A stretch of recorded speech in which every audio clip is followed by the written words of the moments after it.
कराची से शारजाह जाने वाली निजी एयरलाइन की परवाज बड़े हादसे से बच गई। तकनीकी खराबी के बायस तैयारे ने कराची एयरपोर्ट पर हंगामी लैंडिंग की है। इस पर बात करेंगे डॉन न्यूज के नुमाइंदे खावर हुसैन से। खावर, तैयारे में क्या खराबी हुई है?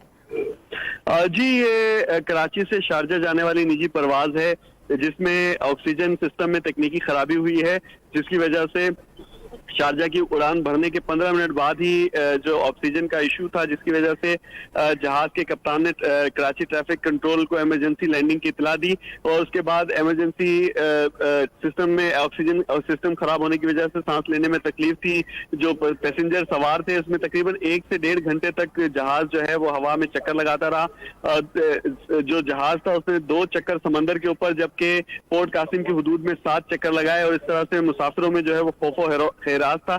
जब एटीसी कंट्रोल को जहाज ने फिर समंदर की तरफ से जाकर रनवे की तरफ जो है लैंडिंग की कोशिश की, लेकिन रनवे पर लैंड नहीं कर सका, तो दूसरी बार फिर 07R पर लैंडिंग की कोशिश की, जो कामयाब हुई और इस तरह से जो है वो मुसाफिर त्यारा बड़े हादसे से बच गया है। उसे इस वक्त इमरजेंसी नाफिज की गई है कराची एयरपोर्ट पर और तमाम मुसाफिरों को अब जो है वो बाहिफाजत जहाज से निकाल लिया गया है। बहुत शुक्रिया खावर हुसैन।